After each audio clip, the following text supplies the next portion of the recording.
Sejumlah informasi dari berbagai daerah di Provinsi Banten kami sajikan dalam Berita Banten yang dipersembahkan oleh PRSSNI Banten dan disiarkan serentak oleh seluruh radio anggota di 8 kabupaten kota di Provinsi Banten.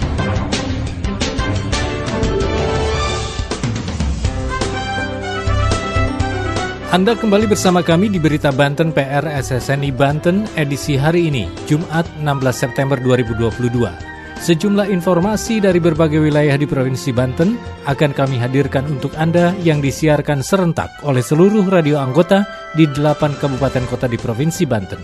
Dan pendengar, inilah sejumlah informasi utamanya. Satres Narkoba Polres Lebak menangkap pelaku yang diduga mengedarkan ratusan butir obat keras tanpa izin edar. Dinkes Provinsi Banten terus melakukan upaya serius dalam menurunkan angka stunting di Provinsi Banten. Pemkab Pandeglang masih mengkaji usulan harga eceran terendah gas LPG 3 kg di Pandeglang. Bersama saya Aldi Akbar, inilah Berita Banten selengkapnya.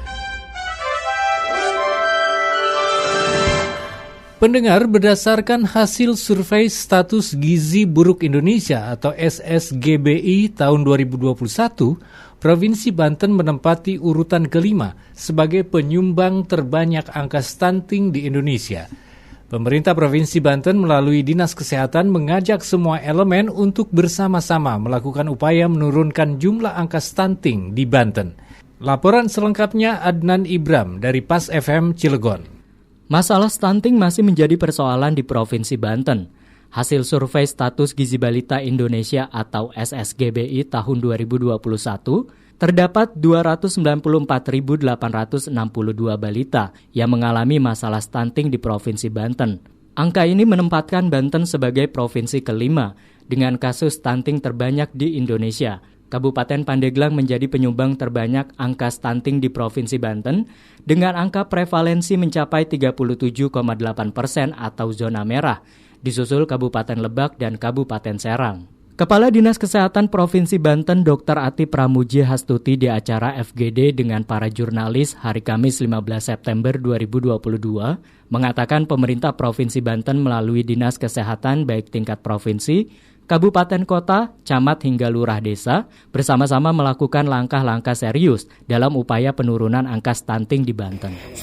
Saat ini benar-benar terus memerintah camat, kepala desa untuk sama-sama menangani stunting, bahkan anggaran dana desa yang diberikan kepada para kepala desa ini didominasi oleh penanganan stunting baik dari sisi infrastruktur maupun dari pelayanan intervensi spesifik yang ada. Ati juga menambahkan semua elemen baik pemerintah maupun pemangku kepentingan harus memiliki komitmen bersama untuk mencapai target agar di tahun 2024 tidak ada lagi kabupaten dan kota di wilayah Banten yang berstatus zona merah seperti Pandeglang. Menurut Ati, gerakan untuk menurunkan angka stunting harus dilakukan dengan sistem keroyok program, sehingga hasilnya bisa lebih efektif. Oleh karena itu, sinergitas program akan menentukan dalam mendorong efektivitas penanganan stunting, baik di Pandeglang maupun kabupaten kota lain di Banten. Yang dilakukan oleh Dinas Kesehatan itu pada intervensi spesifik, itu ranahnya Dinas Kesehatan, yaitu bagaimana menyelamatkan 1000 hari pertama kehidupan, dari mulai siklus kehidupan remaja sampai bayi yang dilahirkan tumbuh sampai usia balita. Namun untuk intervensi sensitif ini dilakukan keroyokan.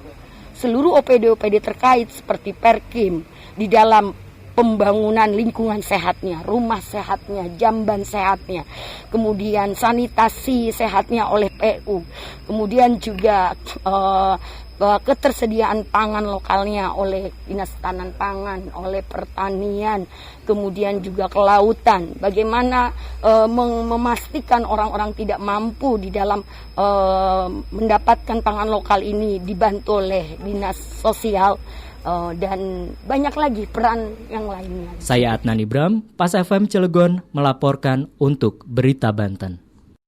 Pendengar, Satres Narkoba Polres Lebak berhasil menangkap pelaku yang diduga mengedarkan ratusan obat-obatan yang tidak memiliki izin edar. Dari tangan pelaku, polisi menyita ratusan butir obat keras tanpa izin edar. uang tunai dan sebuah handphone. Untuk mempertanggungjawabkan perbuatannya, pelaku diancam dengan hukuman maksimal 20 tahun penjara atau dengan denda paling banyak 20 miliar rupiah. Berikut laporan Puja Pamungkas dari Radio Gens Lebak. Satres Narkoba Polres Lebak mengamankan pelaku yang diduga mengedarkan ratusan butir obat tanpa izin edar. Kasatres Narkoba Polres Lebak AKP Malik Abraham membenarkan telah melakukan penangkapan kepada pelaku yang diduga sebagai bandar obat keras ilegal.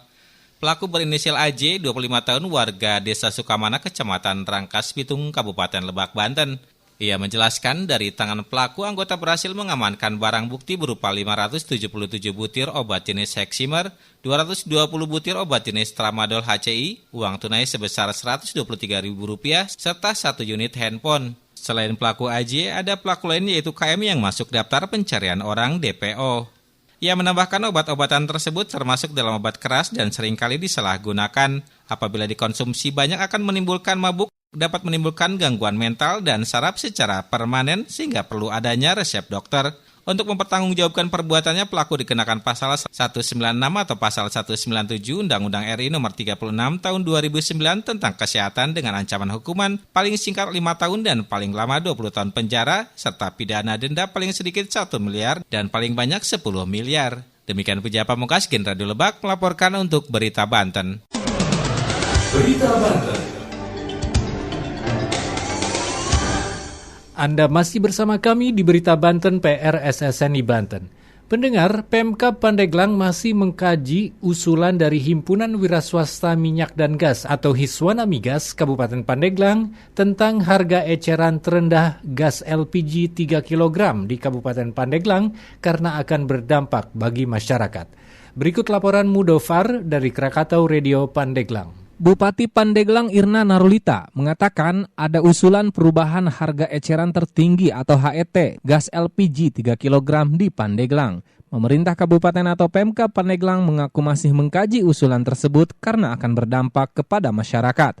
Hal itu dikatakan Irna saat menerima perwakilan Himpunan Wiraswasta Minyak dan Gas atau Hiswana Migas Provinsi Banten di Pendopo. Irna mengatakan, dengan HET saat ini saja banyak harga gas melon di pasaran membuat warga resah karena harga jual di masyarakat melampaui HET. Hal ini disinyalir karena tidak terkontrolnya harga di pangkalan. Untuk itu, ia berharap terdapat fakta integritas atau perjanjian yang dibuat bersama oleh Hiswana Migas untuk para pangkalan. Selain itu, Irna juga meminta Hiswana Migas melakukan pengawasan yang ketat kepada seluruh pangkalan. Bahkan, jika perlu ada hukuman bagi pangkalan yang tidak taat kepada aturan yang telah ditetapkan. Ketua Hiswana Migas Provinsi Banten, Irfan Cahyadi, membenarkan pihaknya mengajukan usulan perubahan HET kepada Pemkab Pandeglang. Ia beralasan HET saat ini merupakan ketentuan yang dibuat pada tahun 2014 lalu. Hingga kini tidak pernah ada perubahan HET. Ia menambahkan beberapa kabupaten dan kota di Provinsi Banten sudah menetapkan HET baru, seperti Kabupaten Tangerang dan Kota Tangerang Selatan. Namun ia tidak menyebutkan berapa jumlah kenaikan HET tersebut. Saya Mudofar dari Krakatau Radio melaporkan untuk Berita Banten. Demikian sejumlah informasi yang telah kami sajikan untuk Anda di Berita Banten kali ini. Saya Aldi Akbar, sampai jumpa. Terima kasih Anda telah mendengarkan Berita Banten yang dipersembahkan oleh PRSSNI Banten.